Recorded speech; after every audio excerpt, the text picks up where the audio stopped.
I saw them. 3 pews ahead and 1 to the right. Close enough for me to see the way the light from the stained glass depiction of the Good Shepherd caught the diamond on her wedding ring. My ring. The one I had placed on her finger with a promise of forever before God and this very congregation. That ring was now resting on a hand that was sliding with an unnerving, practiced ease into the larger hand of Derek Miller. My own hand, clutching the sermon notes I was supposed to deliver next week, clenched into a white-knuckled fist. The paper crumpled with a sound that was deafening in my own head. A tiny, violent protest against the scene unfolding before me. We were singing "It Is Well With My Soul," and the irony was so thick I felt I might choke on it. My soul was a tempest, a raging sea of fury and nausea. Sarah, my wife of 12 years, the woman I had built a life, a home, and a ministry with, swayed slightly to the music. She leaned her head toward Derek, her blonde hair brushing against the shoulder of his impeccably tailored suit. It was a gesture I knew intimately. It was the same way she used to lean into me during worship, a silent communication of shared faith, of unity. Seeing her offer that same intimacy to another man, here, in this sacred space, felt like a desecration. It was as if she'd brought a pagan idol into the temple and was now bowing down to worship it right in front of me. My throat felt like it was lined with sandpaper. Each breath was a struggle. The faces around me were a blur of beatific smiles and closed eyes, all lost in the hymn. None of them saw. None of them knew that their worship leader was standing behind the adulterous couple, his world imploding in 4 quarters time. The hymn ended, and Pastor Tom moved to the pulpit. Let us pray. A collective rustle of fabric, and then stillness. I watched as Sarah's head bowed, her hand still firmly in Derek's. She leaned into him again, a more deliberate press this time, a seeking of comfort and solidarity during the communal prayer. My own prayers had become desperate, frantic pleas in the dead of night. God, what is happening? God, show me. God, please don't let this be true. I guess he was answering me now, in the most brutal and public way imaginable. The scent of them, her jasmine, and his expensive musk was making me physically ill. It was the same smell that had been on our bedsheets for weeks, the ghost of him in our marital bed. I had confronted her, of course.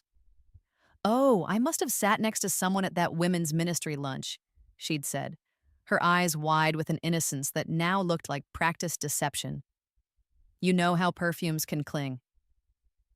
Another time it was, Derek and his wife were at the restaurant. I gave her a hug, that's probably it. Lies, all of them.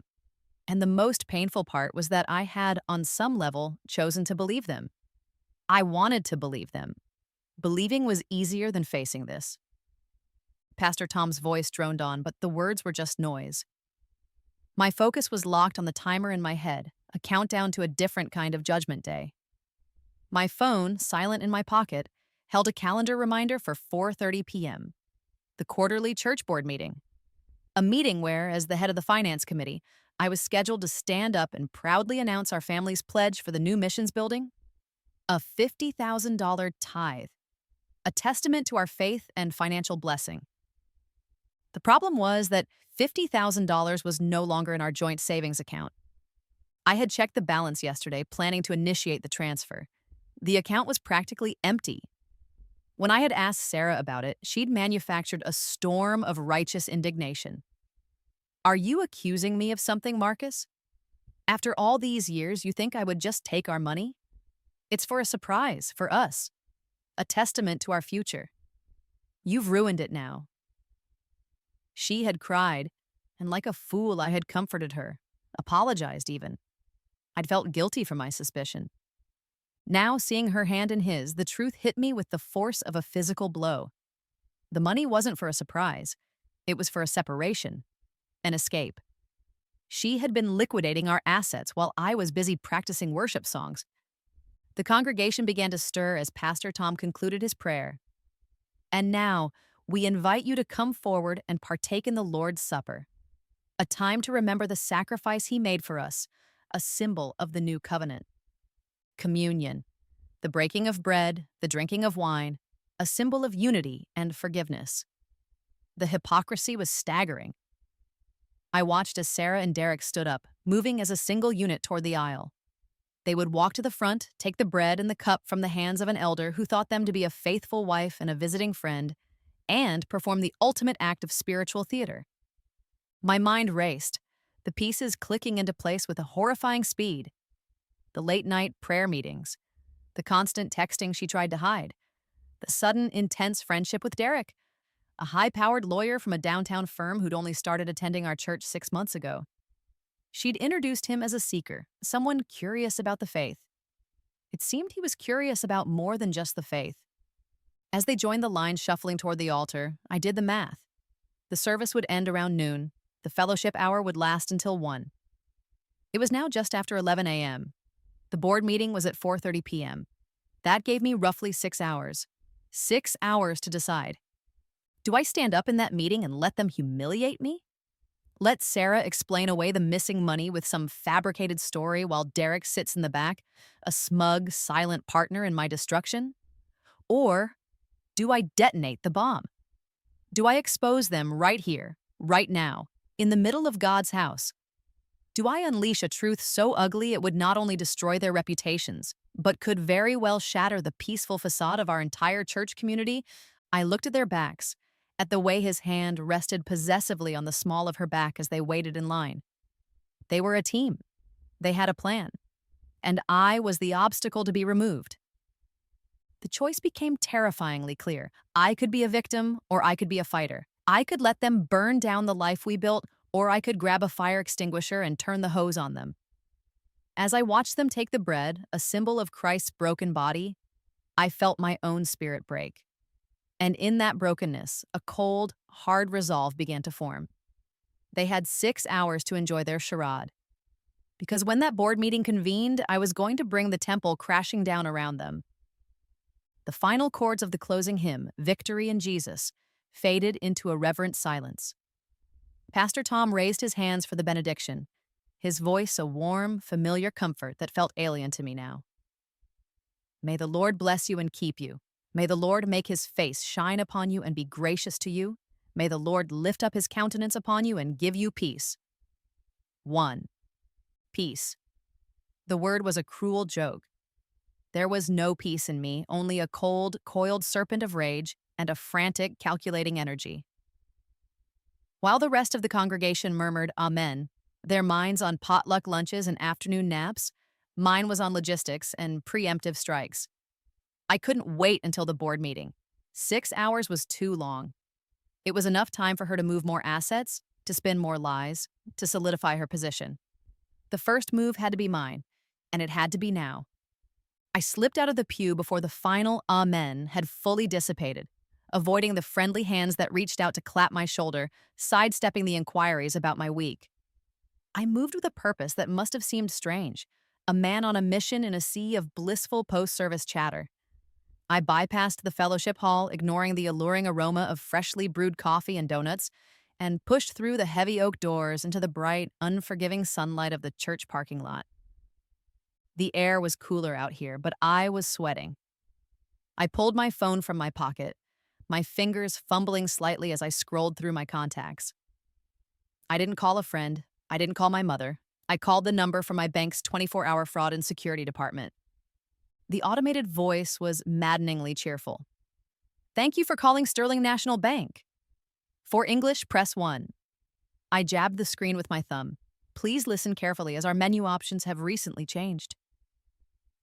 I paced back and forth on the asphalt, the small pebbles crunching under my dress shoes. Behind me, the doors of the church opened and the congregation began to spill out, their happy chatter a bizarre soundtrack to the methodical dismantling of my life. To report a lost or stolen card, press 1. For suspected fraud on your account, press 2. I pressed 2. Please enter your 16-digit account number, followed by the pound key. I recited the number from memory, my voice low and urgent. Finally, a human voice. Sterling Security, this is Maria. How can I help you? I need to freeze a joint checking and savings account immediately, I said, my voice steadier than I expected. I have reason to believe my spouse is making unauthorized, fraudulent withdrawals. Okay, sir, I can certainly help you with that. For security purposes, can you please verify your full name and the security phrase on the account? Marcus Thorne. The security phrase is Jordan River, 1998. It was the place and year we were both baptized, another sacred memory now being repurposed as a weapon. Thank you, Mr. Thorne. I see the joint account holder is Sarah Thorne. Can you elaborate on the nature of the fraudulent activity? I could see her now, emerging from the church doors, laughing at something Derek was saying. Her head was thrown back, a picture of carefree joy. My stomach twisted. Large sums of money have been moved without my consent or knowledge. I believe she is liquidating our assets in preparation for leaving the marriage, possibly with another individual. I understand, sir. It's a difficult situation.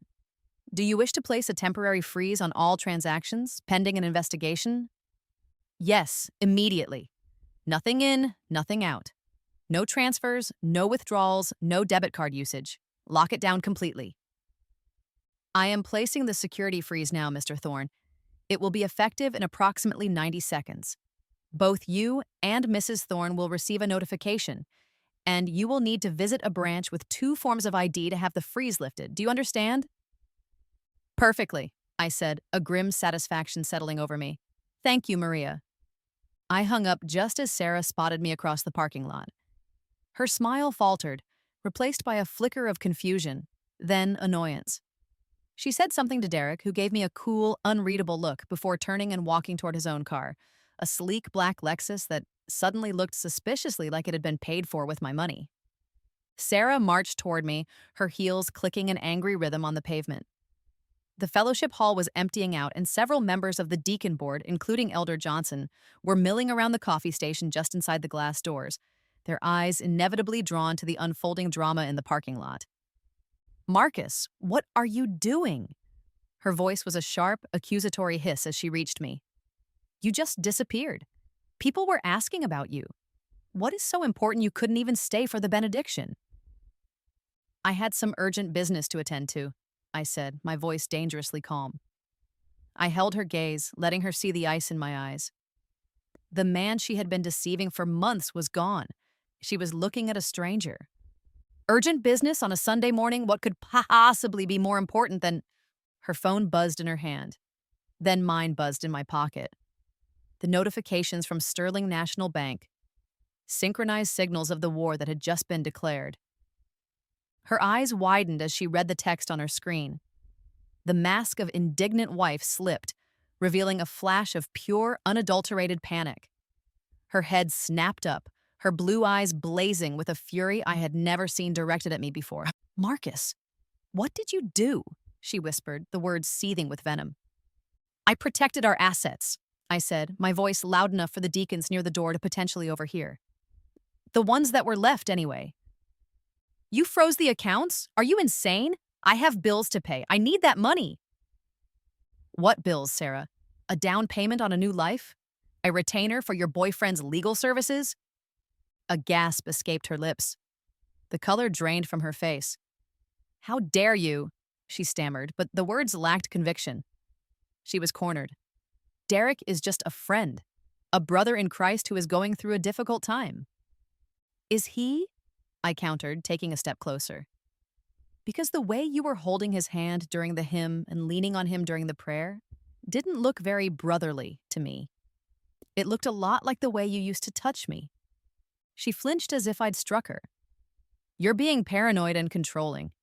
This is exactly what I was talking about. So you admit you've been talking about me? We need to talk, she said, her voice dropping, her eyes darting toward the church. Now, in private. I let out a short, humorless laugh. I think we're past talking, don't you? Especially since Derek seems to handle your communication needs these days. My phone buzzed again. It wasn't the bank this time. It was the calendar reminder. Quarterly board meeting. 4:30 p.m. sharp. Fellowship Hall. I glanced past Sarah's pale, furious face toward the church. Half the deacon board was now unabashedly watching us from the coffee station, their cups frozen midway to their lips. Elder Johnson, a man whose opinion held immense weight in our community, had a deep frown etched on his face. Sarah followed my gaze and seemed to realize the tactical error of our public location. Her shoulders slumped slightly, her anger momentarily replaced by a look of strategic recalculation. She was trapped, and she knew it. The game had changed, and I had just made the opening move. She had wanted a quiet, orderly extraction of my life and finances. I was going to make it a loud, messy, and very public demolition. "This isn't over, Marcus," she said, her voice a low promise. "You have no idea what you've just started." "Oh, I think I do," I replied, meeting her glare without blinking. "I'm just getting started." She turned on her heel and stalked away, not looking back. The battle lines had been drawn right here on the blessed asphalt of the church parking lot, and the clock was ticking. The next 2 hours were a blur of cold fury and calculated preparation. I went home to a house that felt hollowed out, an empty shell that no longer held the warmth of a shared life. The lingering scent of her perfume and his cologne was everywhere, a constant, sickening reminder. I walked into our bedroom and saw it for what it was: a crime scene. I methodically packed a bag, not with emotion, but with the cold precision of a soldier preparing for a long siege: clothes, toiletries, my laptop, and every financial document I could find: bank statements, tax returns, investment portfolios. I was arming myself. My phone rang as I was zipping up the bag. It was Derek. I let it go to voicemail.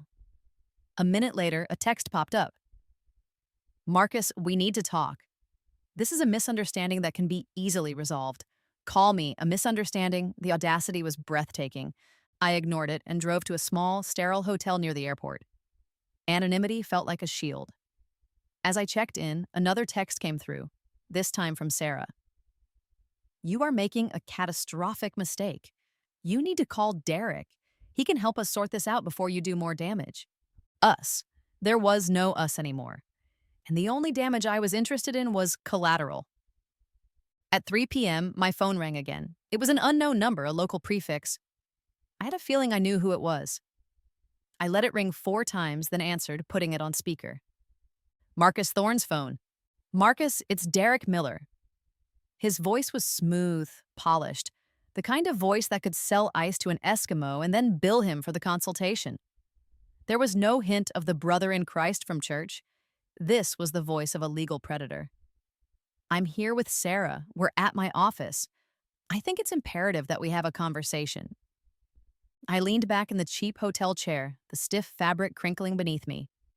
It was a world away from the familiar worn wood of our church pews, the place this all started just a few hours ago. "I'm listening," I said, my voice flat. "Good. Marcus, Sarah is extremely distraught. Your actions this morning were rash and, frankly, illegal. You can't just unilaterally freeze marital assets without cause." "Oh, I think I have cause," I shot back. "It's called embezzlement. Or would you prefer theft?" "I'm flexible on the terminology. What do you call it when $50,000 designated for a church tithe suddenly vanishes from a joint account?" There was a brief pause. I could hear Sarah's frantic whispering in the background, a high-pitched, insistent murmur. Derek cleared his throat. "That money was moved for a mutually agreed-upon investment, Marcus, an opportunity Sarah was exploring for your family's future. Your instability has put that in jeopardy." Instability. The word hung in the air. It was a legal term, a foundation for a narrative. "My instability?" I laughed, a harsh, grating sound. "That's rich. My wife has been having an affair with you, siphoning our savings, and I'm the one who's unstable? Allegations of an affair are not only baseless, they're defamatory," Derek said, his tone sharpening. The velvet glove was coming off. "And you should be very careful with accusations like that. Very careful indeed." I heard a click on the line, the telltale sound of a 3-way call being formally initiated or recorded. They were building their case right here, right now. "In fact," Derek continued, his voice dripping with condescension, "your decision to freeze the accounts plays directly into a pattern of financial abuse and controlling behavior that we've been documenting for some time. You can't just strand your wife without access to her own money, Marcus. A judge will not look kindly on that." The cold leather of the hotel chair suddenly felt like an electric chair. The air rushed out of my lungs. Documenting? For how long? This wasn't a recent development. This wasn't a passionate fling that got out of hand. This was a long con, a meticulously planned campaign to oust me, strip me of my assets, and paint me as the villain. Controlling, I managed to say, my voice tight. I'm the one who's been paying for your dates while you two played house. That's a ridiculous accusation. Sarah's voice suddenly cut in, sharp and brittle. Derek has been a friend to me, a source of spiritual support when my own husband became distant, angry, and obsessed with money. Obsessed with money? I was incredulous. I was managing our finances so we could give a record-breaking donation to the church. The church you claim to love. You use that donation as a weapon, Marcus, she cried. A way to control me, to control how we're perceived by the congregation. Look at the thorn, so blessed, so generous. It was always about your reputation, not about God. That's rich coming from someone who tracks his wife's every movement through church activities, Derek added, his voice oozing false sympathy. Sarah has felt suffocated for months, Marcus. She's been documenting it. Journal entries, texts to friends, conversations with her women's ministry group. You've created a hostile and controlling environment. The affair is a fantasy you've concocted to deflect from your own failings as a husband. It was a brilliant, diabolical countermove. They were flipping the script. I wasn't the victim of adultery. I was the perpetrator of emotional and financial abuse. The affair wasn't the cause of the split. My abuse was the cause. And Derek was simply the concerned friend offering a shoulder to cry on. I sat there, speechless, the speakerphone silent. I could see it all now. Every time I had asked where she was going, every question about a credit card charge, every discussion about the budget. She hadn't seen them as normal marital conversations. She had been logging them, twisting them, feeding them to her lawyer boyfriend as evidence. She had been building a legal case against me from within the walls of our own home, longer than she'd been building an affair. Now, Derek said, his voice returning to its calm, authoritative tone. Here's what's going to happen. I have already drafted and filed an emergency injunction to have the accounts unfrozen. A judge will likely hear it tomorrow morning. Given the evidence of your financial coercion, it will almost certainly be granted. However, we can avoid that public unpleasantness. You will go to the bank first thing in the morning and lift the freeze yourself. You will move out of the house permanently, and you will agree to a quiet, mediated divorce.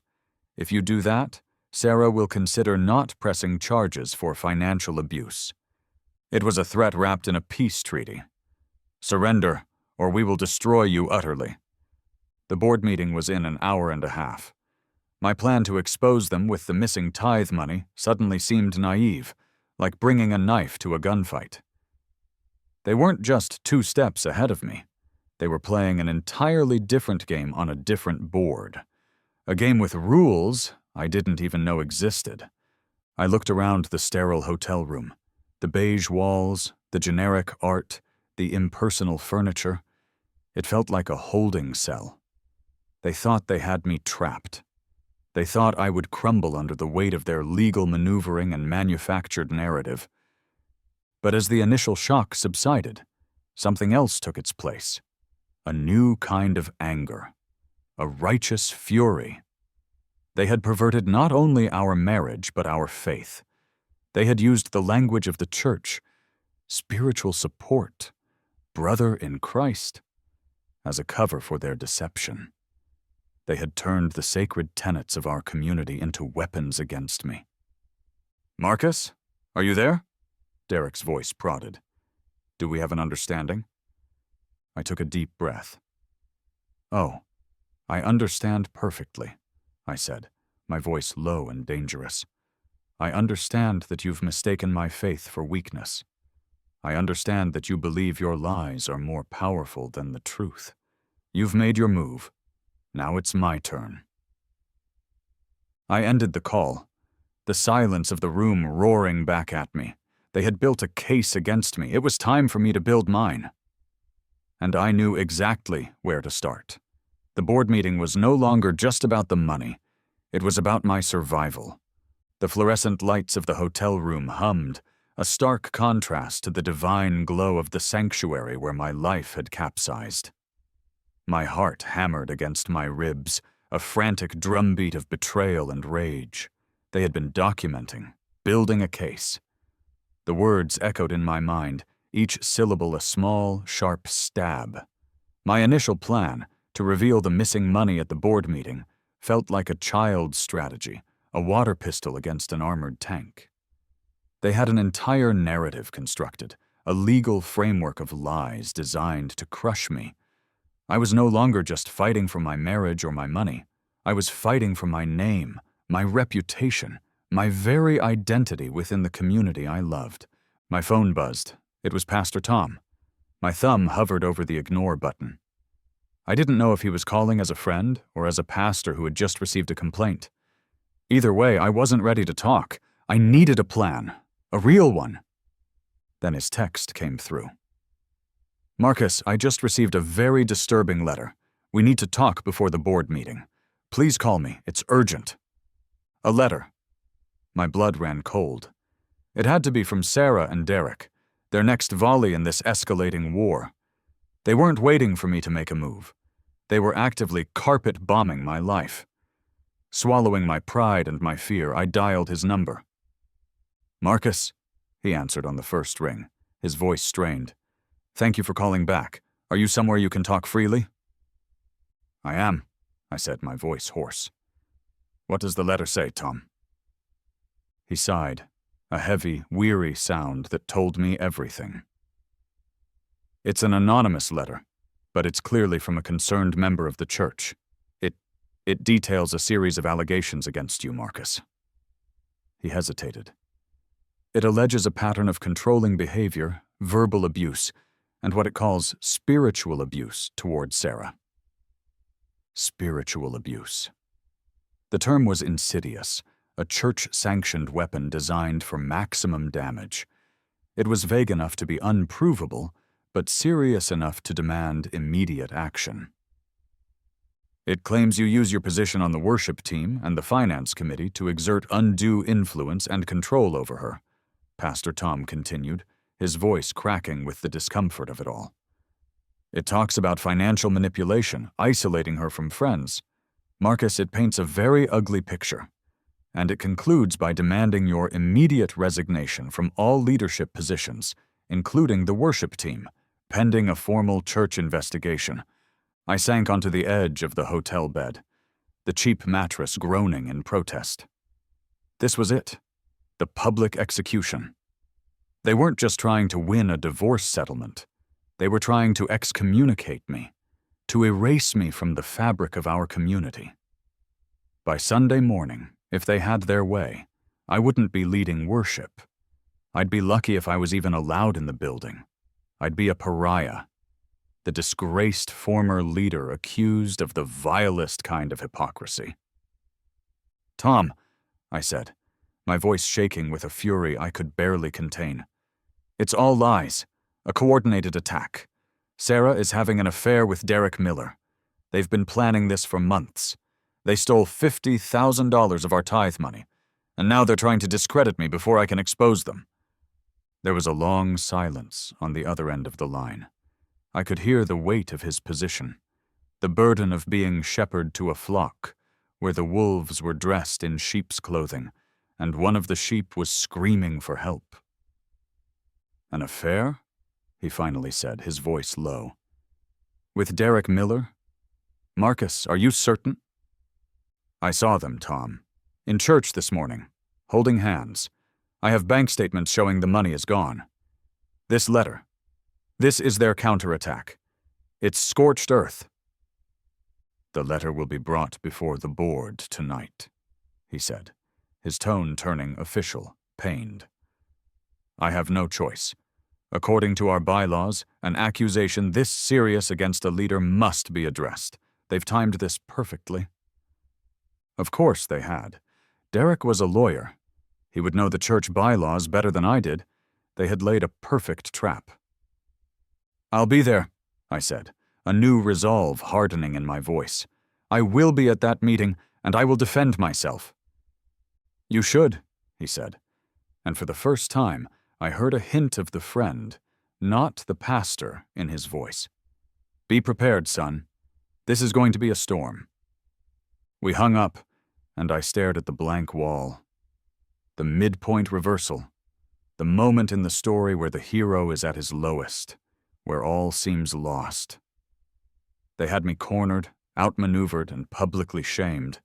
My reputation was in tatters, my leadership was being challenged, and my wife was systematically destroying my life with the help of her lover. Wallowing in the despair felt tempting. I could lie on this lumpy mattress and let the waves of injustice wash over me until I drowned. Or I could fight. They accused me of being controlling, of isolating Sarah, of financial manipulation. They had created a fictional narrative, and the only way to combat a lie is with an overwhelming flood of truth. Sarah had been building her case for months, whispering her twisted version of our marriage into the sympathetic ears of her friends in the women's ministry. She had used her position of trust to poison the well against me. It was time to dig my own well. Instead of sinking into the mattress, I stood up and walked over to the small desk. I pulled out my laptop and opened the file I hadn't looked at in years, a digital copy of the church directory. Names, phone numbers, and addresses for every family in our congregation. A list of people who had known me and Sarah for over a decade. Sarah had built her case on whispers and innuendo. I would build mine on facts and relationships. I grabbed my phone and started at the top of the list. The Andersons, the Bakers, the Clarks. My first call was to Sister Carol, a sweet, elderly widow in her 80s. Sarah's women's ministry group had adopted her, helping with groceries and yard work. "Carol, it's Marcus Thorne," I said when she answered. "Marcus, dear, how lovely to hear from you. How are you and that wonderful wife of yours?" My heart clenched. "I'm doing okay, Carol. Listen, I have a bit of a strange question for you. Sarah mentioned helping you sort out some of your bills a while back. I'm just trying to get our own finances in order, and I was wondering if you recalled who she had you make some of those checks out to." "Oh yes, she was such a help. My eyesight isn't what it used to be. She had me write one for the electric company, one for the water, and a larger one. Let me see." I heard her rustling papers.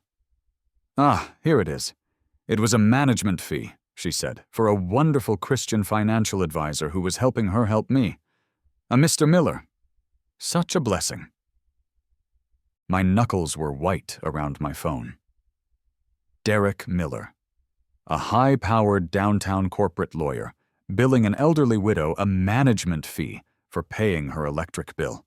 It was predatory, it was disgusting, and it was a pattern.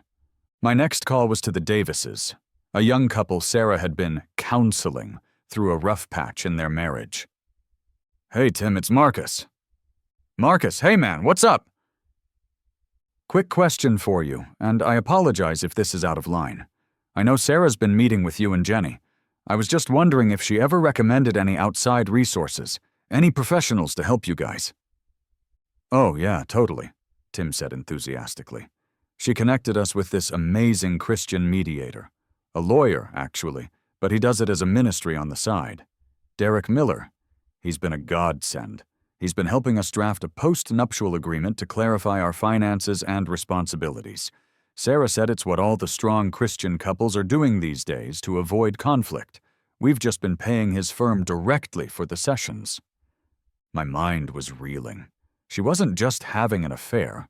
She was using her ministry position as a feeder program for her boyfriend's law firm. She was identifying vulnerable people within our church, the elderly, couples in crisis, and steering them into Derek's predatory financial and legal web, all under the guise of Christian charity and counseling. The $50,000 wasn't just for their escape. It was part of a much larger, more sinister enterprise. I made 3 more calls, each one uncovering another layer of their scheme. A family who was investing in a Christian business venture that was a shell corporation owned by Derek. A young woman who was receiving legal counsel for a custody battle, billed at an exorbitant rate. Sarah was the scout, identifying the targets. Derek was the shark, closing in for the kill. My initial anger began to morph into something else, a cold, hard clarity. This wasn't just about my marriage anymore. It was about protecting my flock. These were my friends, my church family, and they were being systematically exploited by the woman I had married and the man she was sleeping with. The letter they sent to Pastor Tom wasn't just an attack on me. It was a smokescreen designed to discredit the one person who might be in a position to uncover their whole rotten enterprise. I looked at the clock. It was 4 p.m. The board meeting was in 30 minutes. I had my bag packed. I had the bank statements. And now, I had something more powerful. I had the truth, corroborated by a half-dozen unwitting witnesses. I stood up, straightened my tie, and walked out of the hotel room. The siege was over. It was time for the second strike. And I was no longer on the defensive. I was on a rescue mission. The Wednesday night prayer service was a more intimate affair than the grand production of Sunday morning. The lights in the main sanctuary were dimmed, casting long, somber shadows from the pews. A smaller, more devout crowd dotted the seats, the core of the church, the pillars of the community. They were here for quiet reflection, for solace, for a midweek spiritual recharge. They were about to get a rude awakening. I didn't enter with the quiet reverence of the other attendees. I walked in with the determined stride of a man on a mission, my dress shoes echoing on the stone floor with a gravitas that turned a few heads. In my hand, I carried a single manila folder. It felt heavier than it was, weighted with the ugly truth it contained. Sarah was in her usual spot in the front pew, the picture of serene piety. She was leading the women's ministry prayer circle tonight. Derek was not with her. A wise, tactical decision on his part. His presence would be too inflammatory before the board meeting. But his absence wouldn't save them. Pastor Tom was at the pulpit, leading the opening prayer.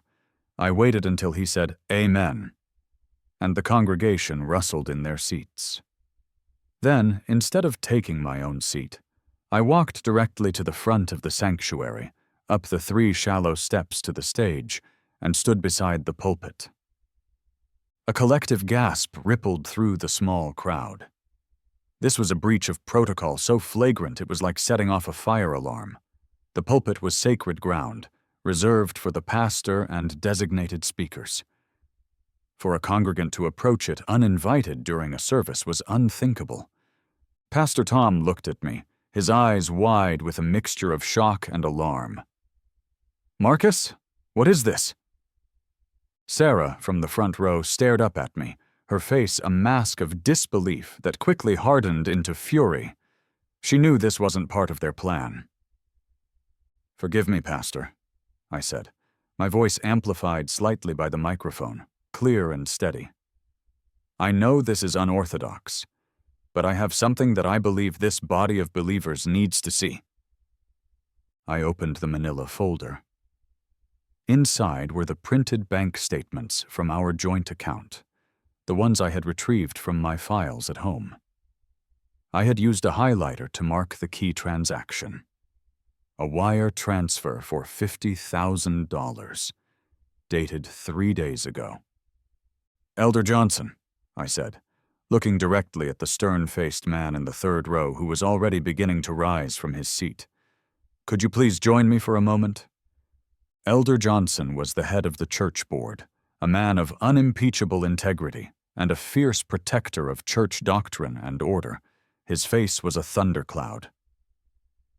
"Marcus, you are out of line," his voice boomed, echoing in the hushed sanctuary. "This is not the time or place for marital disputes."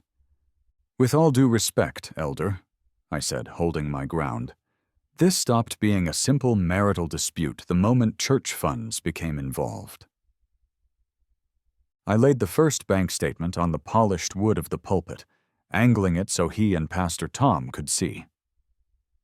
As you know, Sarah and I had pledged $50,000 to the new missions building. A pledge I was meant to formalize at the board meeting in. I glanced at my watch. Just under 2 hours. I then laid a second document next to it. It was a printout of the pledge form Sarah had filled out and signed, which I had also retrieved. The money for that pledge, which we had saved for over a year, was transferred out of our account 3 days ago, I continued, my voice ringing with conviction. I was led to believe it was for an investment. I was led to believe it was a surprise. I was lied to. Sarah was on her feet now. Marcus, stop this. You're embarrassing yourself. I ignored her.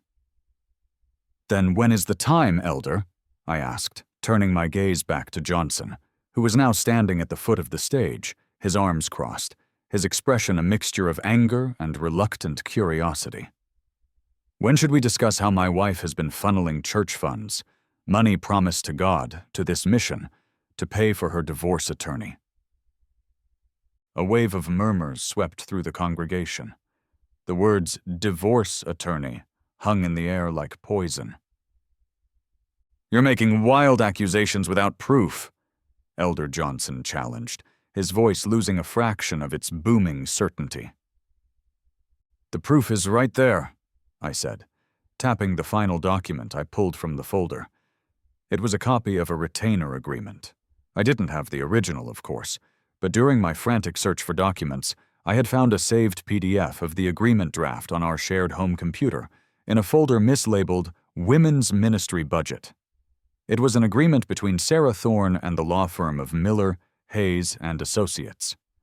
The retainer fee listed on the document was a nice, round $50,000. And it was signed by Derek Miller. Every transaction, I said, my voice rising with passion. Every lie, every Sunday she sat here pretending to be the faithful wife while plotting to steal money promised to this church. It's all connected. I looked out over the faces of the congregation. They were stunned, confused, their quiet prayer meeting shattered. Then I saw him. In the very back row, near the exit, half hidden in the shadows, was Derek. He must have decided to come after all, perhaps to offer Sarah silent support, to watch his plan unfold. His face was pale, his usual smug confidence completely gone. He looked like a cornered animal. Sarah's face went white as a sheet as she realized what I was holding. She had seen the retainer agreement. She knew it was authentic. She followed my gaze to the back of the room, and her eyes locked with Derek's for a split second. A silent, panicked communication passed between them. The hunter had become the hunted. The congregation shifted uncomfortably, a sea of disturbed faces. They recognized Derek.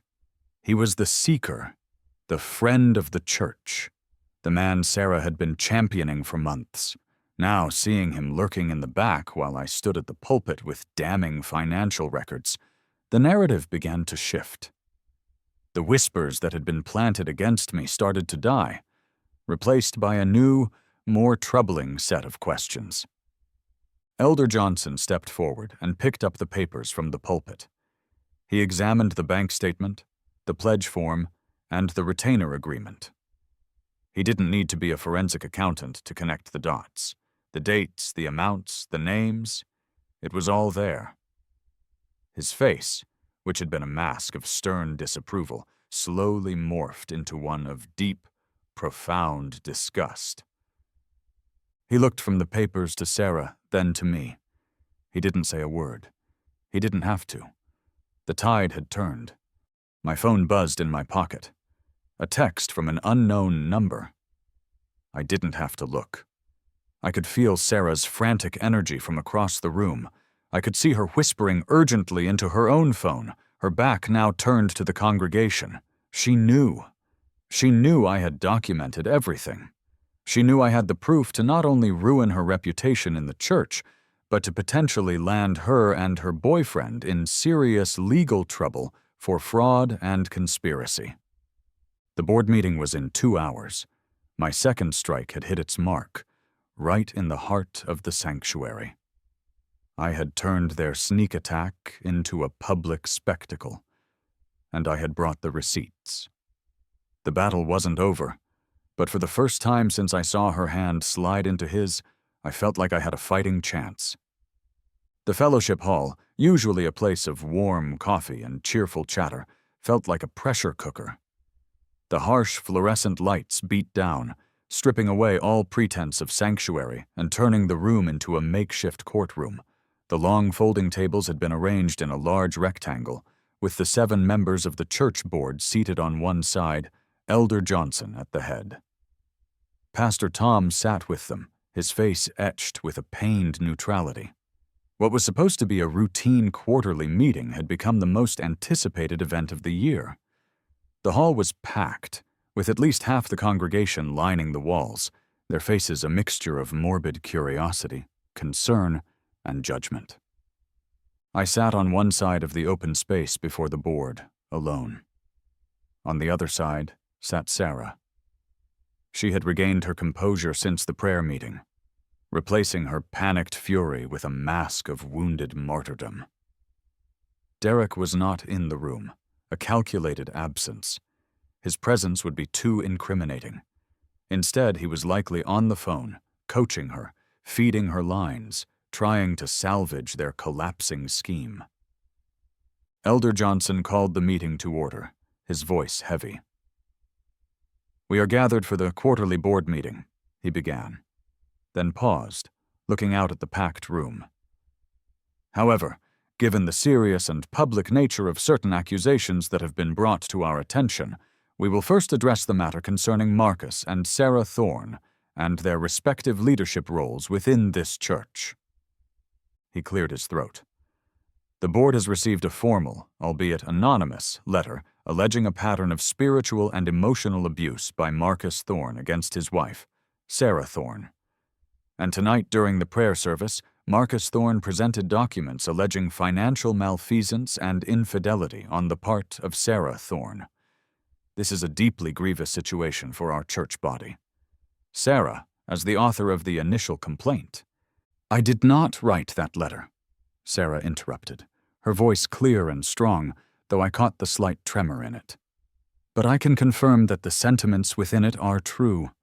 I have been living in a climate of fear and control for years." It was a smart move. Deny writing the letter to distance herself from the premeditated nature of the attack, but affirm its contents to keep the focus on my alleged abuse. Derek's coaching was evident. "The floor is yours to speak," Elder Johnson said, gesturing to a small, makeshift podium they had placed in the center. Sarah walked to the podium, her back straight, her expression one of profound sadness. She looked every bit the victim she was pretending to be. "Brothers and sisters," she began, her voice quivering with expertly controlled emotion. "It breaks my heart to have our private pain aired out like this. I have protected my husband's reputation for years, covering his anger, his obsession with control, his emotional distance. You all see the man on stage on Sunday mornings, the charismatic worship leader. You don't see the man at home who questions every penny I spend, who needs to know where I am at all times, who uses our tithe as a way to control my status and his." She paused, letting the words sink in. Some of the faces in the crowd softened with sympathy. "You want to talk about spiritual leadership?" she said, her voice rising with passion. "Let's talk about a man who puts financial control above love, who values his public image more than his wife's soul. I have been withering under this for years. Yes, I sought counsel from friends. Yes, I sought comfort in my faith. Is it any wonder I would turn to a trusted Christian friend like Derek Miller for advice when my own husband treated me like an employee rather than a partner?" She was good, I had to admit it.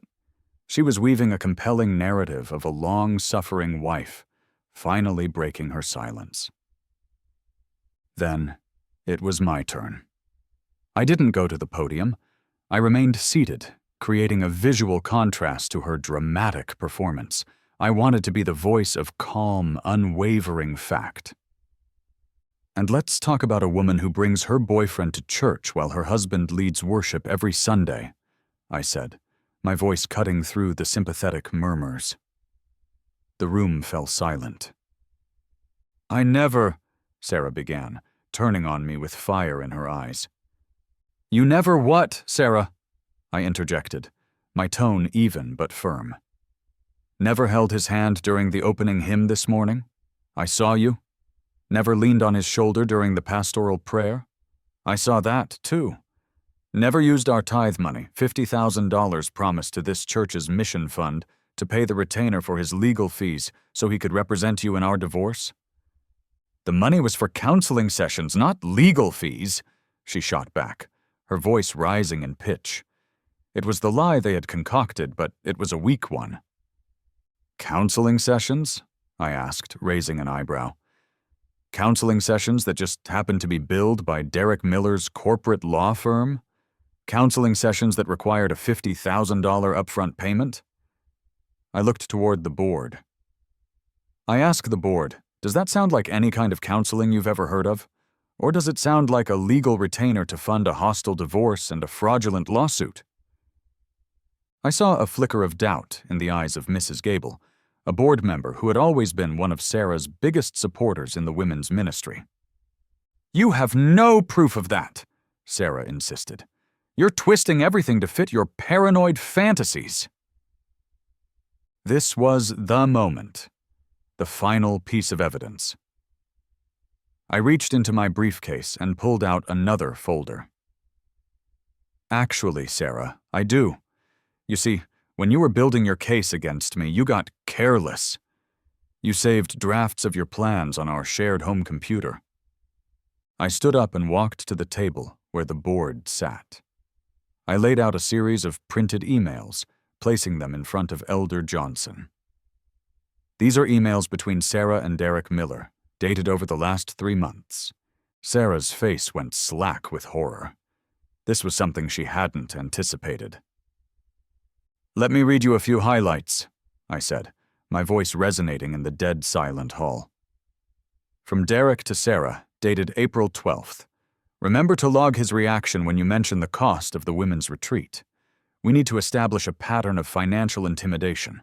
From Sarah to Derek, dated May 1st. He asked about the credit card bill again. I did what you said and accused him of not trusting me. He backed down and apologized. It's working. And my personal favorite, from Derek to Sarah, just last week. Once the $50K is transferred, I'll file the injunction. We'll frame it as you securing a joint investment. By the time he figures it out, the narrative of his abuse will already be set. He won't know what hit him. I let the papers sit on the table. The proof was irrefutable. It wasn't just an affair. It was a conspiracy, a calculated, malicious plot to gaslight me, steal from me, and destroy my name using the very mechanisms of the church as a weapon. I looked at Sarah. Her mask was gone. There was no wounded victim, no righteous indignation. There was only the stark, ugly face of a liar who had been caught. She was trembling, her hands gripping the podium to stay upright. Elder Johnson picked up the emails, his face a grim stone mask. He read them, his expression shifting from skepticism to disgust, and finally to a deep, sorrowful anger. He passed them down the line to the other board members. One by one, I watched their faces change. I saw the moment the truth dawned on each of them. The whispers of support for Sarah had vanished, replaced by a thick, suffocating silence of shame. Sarah, Elder Johnson finally said, his voice low and heavy with judgment. Do you have anything to say in response to this? Sarah opened her mouth, but no sound came out. She looked at the faces of the board members, at the congregation staring at her with new eyes. There was no escape. She had been utterly and completely exposed. She simply shook her head. Tears of humiliation, not sorrow, streaming down her face. The vote was a formality. It took less than 5 minutes. The board voted unanimously, 7-0, to immediately remove Sarah from her position as women's ministry leader and to suspend her church membership pending further investigation into financial fraud. It was a swift, brutal excommunication. Then they turned to me. "Marcus," Elder Johnson said, his voice softer now, "the evidence you've presented is compelling and deeply disturbing. The board exonerates you of the accusations of abuse made in the letter. However," he paused, choosing his words carefully, "this has become a matter of public scandal. The church needs time to heal, and you, son, need time to heal as well. The board recommends that you voluntarily step back from your worship, leading duties, and your position on the finance committee until your divorce is finalized. Take time to get your life in order.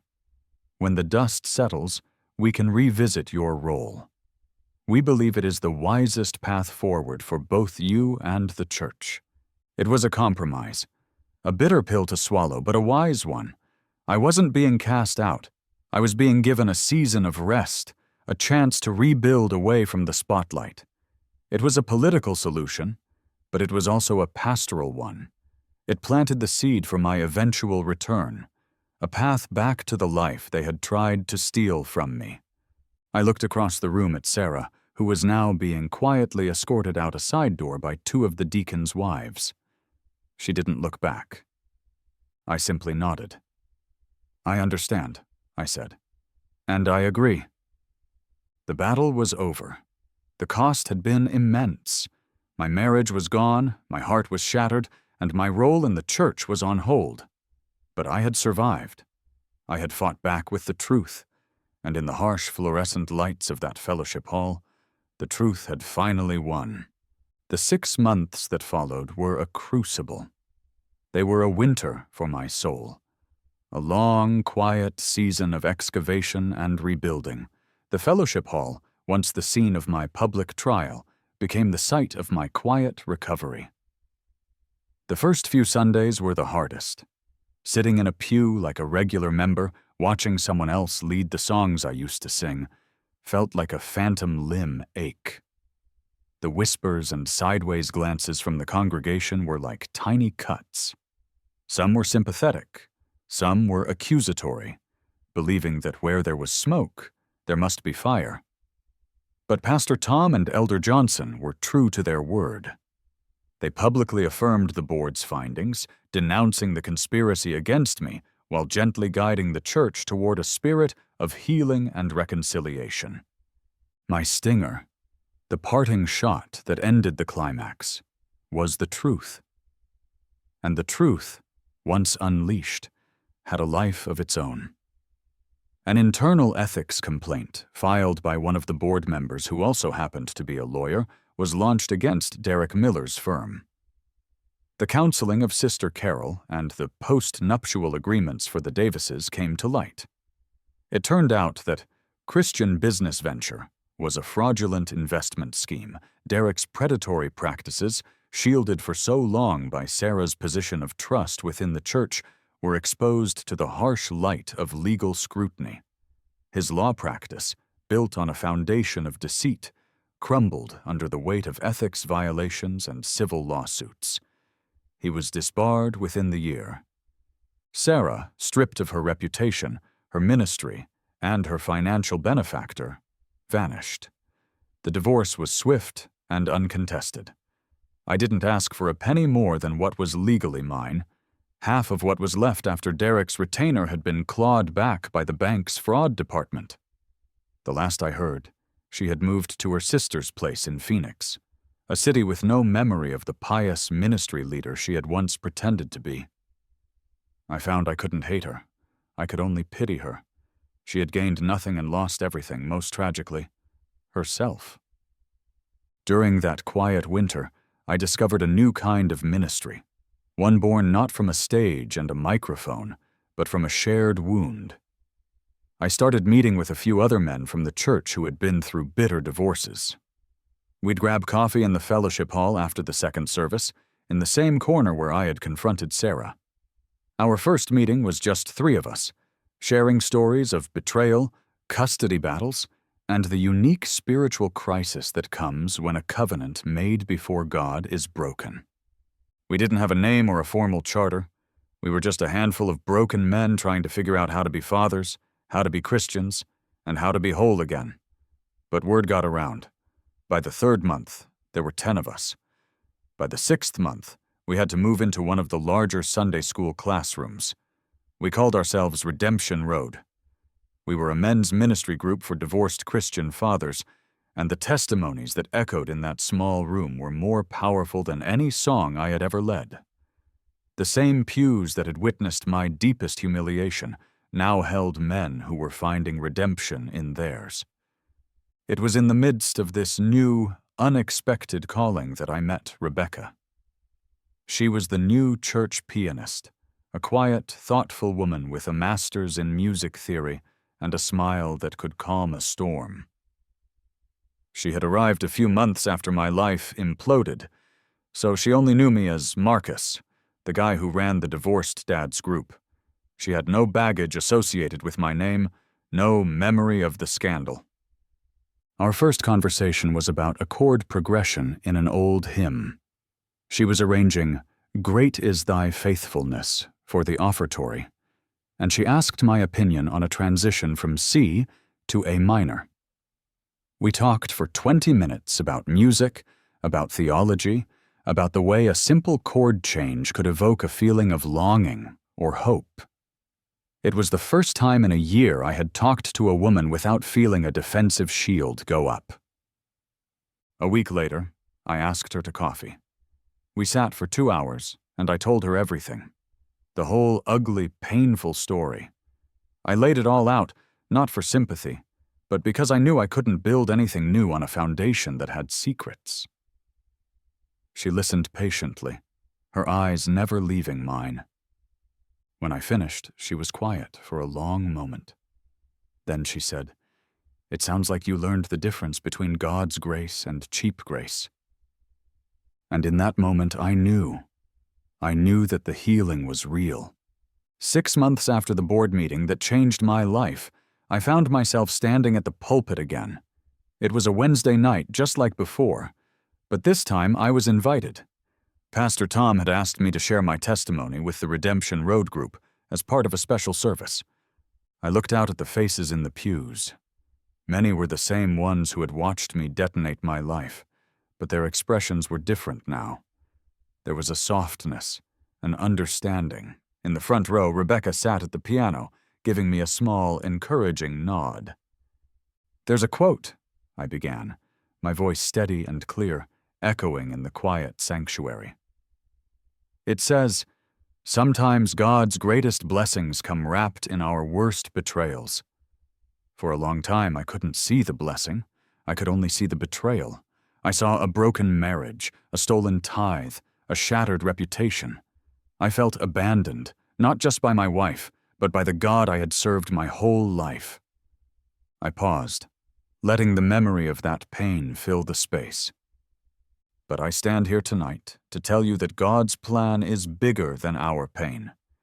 He didn't cause the betrayal, but He used it. He used it to strip away my pride.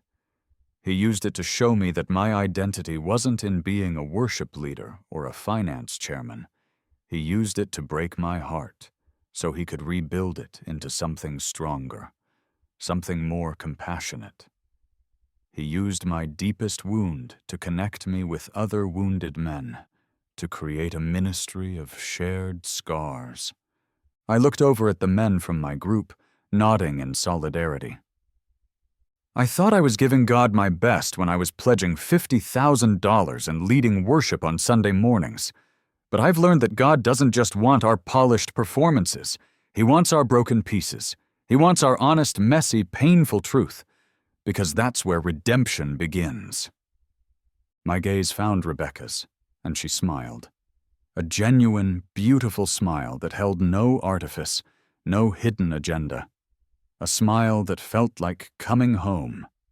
I wouldn't wish that trial on my worst enemy, I concluded. But I wouldn't trade the man I am today for the man I was before it started. I thought I knew what I wanted. I thought I was building the perfect Christian life, But God really did want better for me than that.